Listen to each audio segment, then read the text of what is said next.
Hello everyone and welcome to our channel, and today I'll be reading the Aventurine Listener by me. So let's get into it.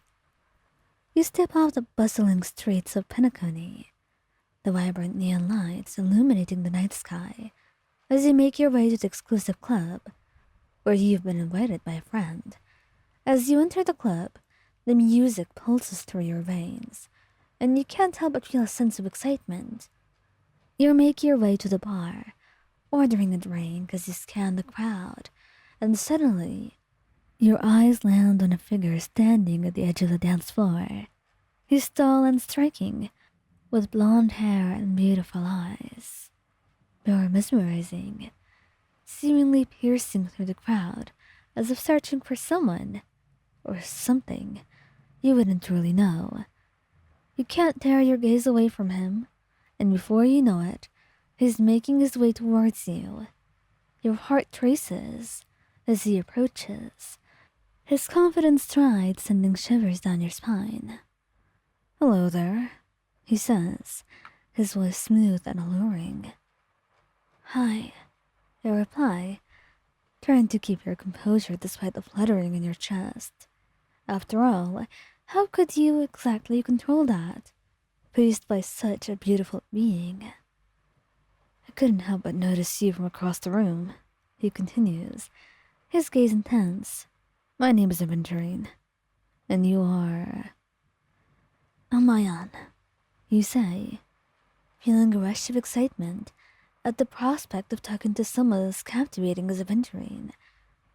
It was a bit too much for your heart, but right now you couldn't think about that. "Would you care to join me for a drink then?" he asks, gesturing to the empty seat beside you, and you nod eagerly. And soon, you're engrossed in the conversation with him. He's charming and witty, regaling you with stories of his travels and adventures. And you find yourself hanging on to his every word, drawn to him in a way you cannot quite explain. And little did you know that Aventurine was as well. And as the night wears on, Aventurine leans closer, his voice dropping to a husky whisper.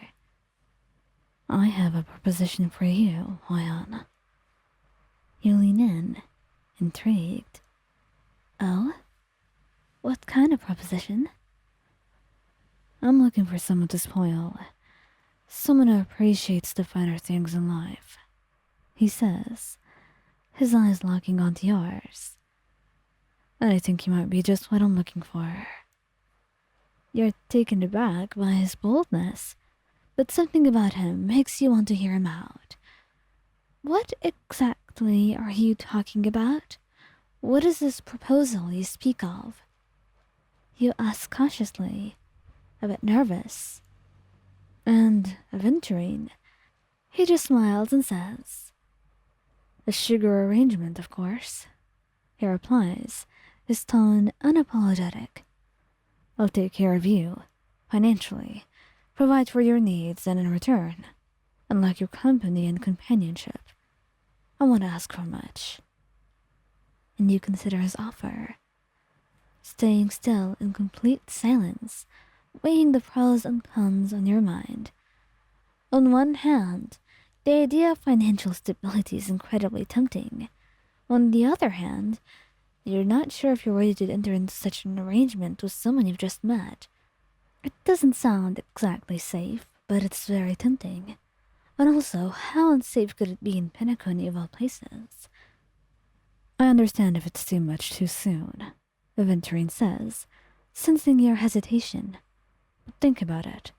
With me, you could have everything you dreamed of. And all I'd want in return is your company." You take a deep breath, feeling torn. There is the allure of a life of luxury, and it's so hard to resist.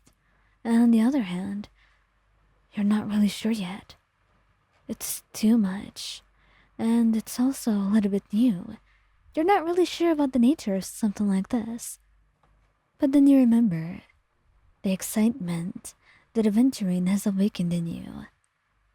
And maybe just being with him and taking a chance on him isn't such a crazy idea after all. It was nice. He was a fun guy, and there was something for you in it. At the end. I'll think about it then, you say, finally smiling at him. And Aventurine returns your smile, his eyes twinkling with anticipation. And I'll be waiting. And as the night draws so close, you find yourself unable to shake the feeling of excitement that he has ignited within you. Maybe, just maybe, this could be the start of something incredible. For now, you will never truly know.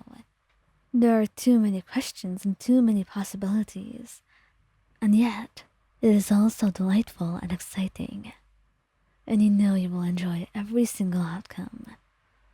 Because this here wasn't really an unsuccessful gamble that you were taking. No, he was beautiful, fun, and he seemed quite kind too. After all, he spent the entire night with you. And once you were done, he took you home. An arm around your waist, and a soft kiss that he pressed to your cheek.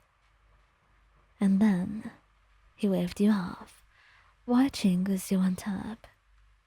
He was delightful, a gentleman, a very strange one that you would never be able to quite understand. You could tell that easily. But you knew that you would have a lot of fun, and a sugar arrangement with him wasn't necessarily a bad idea, as strange as it may be. Even though, someday in the future, maybe you'll want your relationship to be a little bit more. But for now, you're more than satisfied. So you'll take what you can, and the rest, you'll try and fight for. But for now, you went to bed, giggling and smiling about this little day that you've had, full of excitement and new possibilities. And that smile, that unforgettable smile from Aventurine's face, his beautiful eyes and beautiful face, there wasn't anything about him that you couldn't admire. But you will save that to your mind, for those words shall not be said out loud, not so soon in your later relationship, or whatever you may call it. But you just knew that in the next few days, you would be on nothing short of an exciting date.